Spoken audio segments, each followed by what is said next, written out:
Dear Mr. Chairman Xi Pin, dear friends, dear ladies and gentlemen, first of all, I would like to thank the Chairman of the People's Republic of China and all our Chinese colleagues for the warm welcome.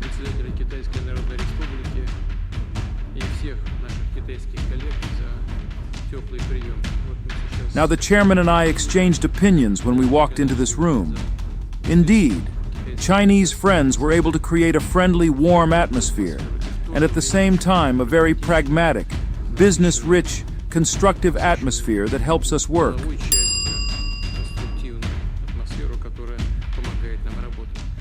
The negotiations just held showed the great importance that both Moscow and Beijing attach to the development and strengthening of the Russian-Chinese comprehensive partnership and strategic interaction.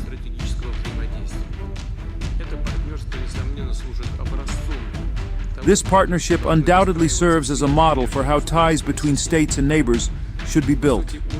The high level and special nature of Russian-Chinese relations is also clearly confirmed by the fact that Chairman Xi Pin, as you remember, and this was said, visited Russia on a state visit shortly after his re-election as head of the People's Republic of China in March last year. And it is logical that I made my first foreign visit after officially taking office as President of Russia in China. Of course, there is a certain symbolism here, but not only that. Not only. These events are full of specific content, very useful, and help us compare notes and move forward along the path that the Chairman of the People's Republic of China and I are defining. We are in constant contact, and in addition to regularly holding bilateral summits, we meet at multilateral events. We communicate by phone, which allows us to discuss any, even the most difficult problems, and keep all pressing issues of the Russian-Chinese and international agenda under personal control.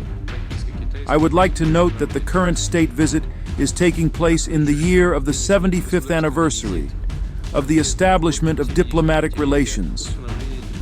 Our country was the first to recognize the People's Republic of China on October 2nd, 1949, literally the next day after its proclamation, provided large-scale assistance at the initial stage of the formation of its political system, government institutions and economy, and subsequently, over the decades, our cooperation strengthened and developed.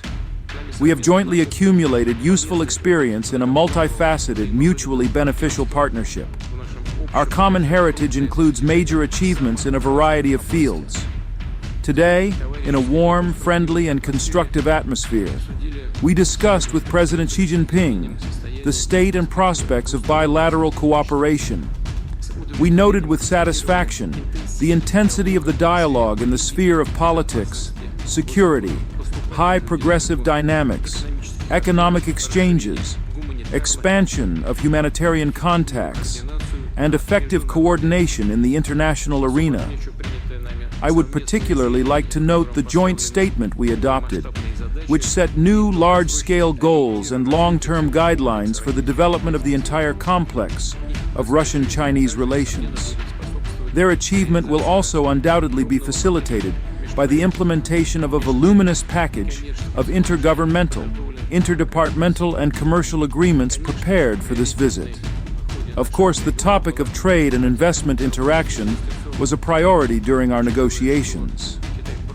Considering that China firmly occupies the position of Russia's leading foreign trade partner, and our country, based on the results of last year, reached 4th place in the export-import balance of the PRC. In 2023, trade turnover increased by a quarter, setting a new record according to Chinese statistics, $240 billion. We have a small discrepancy, but in general this figure is absolutely correct.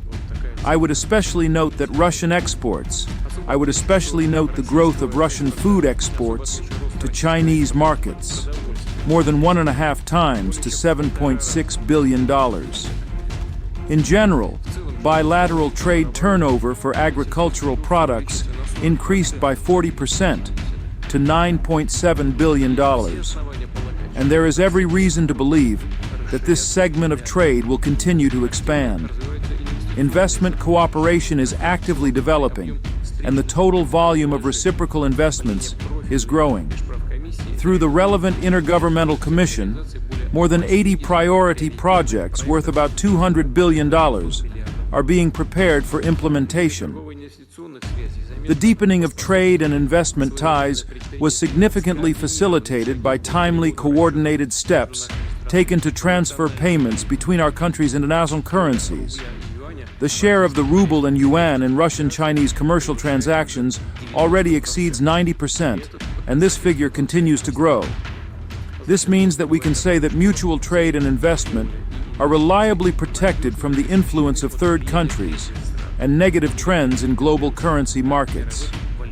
In this context, we agreed that Russia and China will continue to strengthen contacts through credit and banking institutions, vigorously use national payment systems to serve our economic operators. Naturally, during the talks, the topic of cooperation in the energy sector, which is progressing at a high pace, was discussed in detail. This is one of the priority areas for us, and we have specific plans to deepen work in the field of energy cooperation. Russian-Chinese cooperation in the energy sector is not limited to hydrogen beetles. Cooperation in the peaceful atom is strengthening. Rosatom is building Russian-designed power units in China. Their commissioning will make a significant contribution to the energy supply of the Chinese economy. It will help in supplying Chinese businesses and households with affordable and clean energy. Also, with the participation of Russia, an experimental fast neutron facility has been created in the PRC, and a new demonstrative fast reactor is under construction. In turn, with the assistance of Chinese partners, the Nika Accelerator Complex is being built in the city of Dubna near Moscow on the basis of the Joint Institute for Nuclear Research. Experiments at this collider will make it possible to implement breakthrough mega-science projects that no country in the world can withstand in terms of scale. As for bilateral industrial cooperation, we welcome the active expansion of the presence of Chinese automakers and manufacturers of household appliances in the Russian market. We know that the chairman just spoke during our talks about the negative impact of all kinds of illegal actions, sanctions, and restrictions. We welcome cooperation with our Chinese friends in the field of car production, where our Chinese friends are finishing off absolutely obvious successes and advantages in competition, fair competition. We welcome cooperation and will develop further. Major joint projects are also being implemented in non-ferrous metallurgy, the chemical and telecommunications industries, biotechnology, pharmaceuticals, space exploration, and many other science-democratic industries. Russia and China are developing international transport and logistics corridors, and for this purpose, the potential of the Trans-Siberian and Baikal-Amur railways. The Northern Sea Route is being used, and the volume of counter-cargo and passenger traffic is growing from year to year. To make them more efficient, well-coordinated, and strengthened, we are increasing the capacity of border crossings, expanding the pre-harmonious infrastructure. Russia and China are developing cultural and humanitarian cooperation in the most massive and energetic way, as already mentioned in the 1924-25s, which has been declared cross-cultural years in our countries. Their official start will be given tonight. The program of the cross years is very extensive. It includes many diverse cultural events that will be held in 38 cities of Russia and 51 cities of China. Among them are festivals and fairs, tours, theaters and ice shows, museum exhibitions, film screenings, and much more. I would like to draw your attention to the fact that in February, with the support of the city mayor's office, the new year according to the Chinese calendar was officially celebrated in Moscow for the first time. I must say that its colorful events were held on a grand scale and were liked by hundreds of thousands of citizens. Bilateral ties in the field of education are also strengthening. In China and Russia, respectively, there are thousands. Tomorrow we will visit Harbin Polytechnic University. This leading Chinese university has been successfully cooperating with the Bauman Moscow State Technical University for several years, since 2019. And very soon, in Harbin, in partnership with St. Petersburg State University, there will be an open Russian-Chinese training center for natural sciences. Mutual tourist flows are increasing, which is largely facilitated by the mutual visa-free regime for tourist groups operating in both countries. In 2023, 734,000 Russian citizens visited the PRC and 477,000 Chinese tourists visited Russia. Cooperation in the field of sports is developing. Chinese athletes showed good results at the first international tournament, Games of Future, held in February-March in Kazan. This is a new format of the sports movement proposed by Russia, combining the most dynamic sports disciplines and esports. I must say to everyone here, frankly, I did not think that this would gain such momentum and arouse such great interest in the world among young people. These are interesting events. Hundreds of millions of people, probably in one way or another in cyberspace, attended these events. And we hope that China will become an active sports player and host one of the next events within the framework of the Games of Future. We are also waiting for athletes from China at major sporting events planned in Russia in 2024.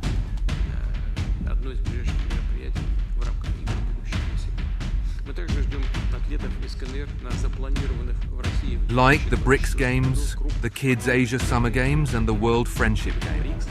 Our talks have once again demonstrated that the approaches of Russia and China to many international and regional problems are close or coincide.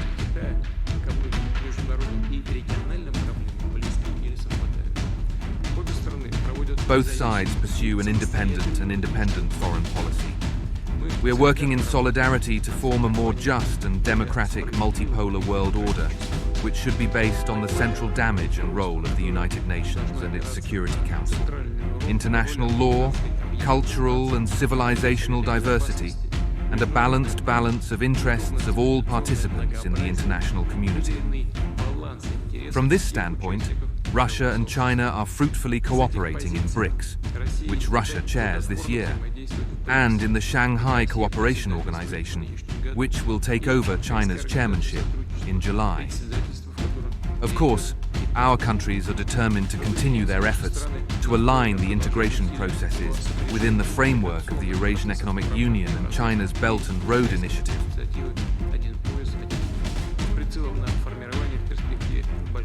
With a view to creating the prospect of a greater Eurasian partnership. That is why our countries are pleased with the improvement of global economic governance, for reforming and depoliticizing multilateral institutions, such as the World Trade Organization, the Group of 20,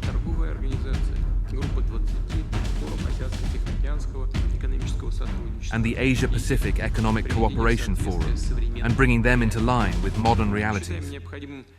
We believe it is necessary to work towards building a reliable and adequate security architecture in the Asia-Pacific region, in which there is no place for closed military political alliances.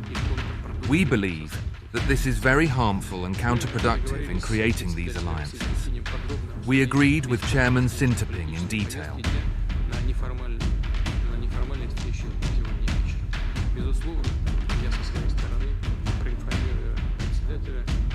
To judge the entire range of the foreign policy agenda at an informal meeting tonight. For my part, I will certainly inform the President of the People's Republic of China about the situation around the Ukrainian crisis. We are grateful to our Chinese friends and colleagues for the initiatives they are putting forward to resolve this problem. Ladies and gentlemen, The program of our state visit is very busy. Today there will be a number of joint events with the chairman of St. Petersburg, as well as a meeting with the Prime Minister. And tomorrow the Russian delegation will visit Harbin, where it will take part in the opening ceremony of the 8th Russian-Chinese Expo and the 4th Forum of the regions of the two countries. In addition, we will talk to student teachers of Harbin Polytechnic University.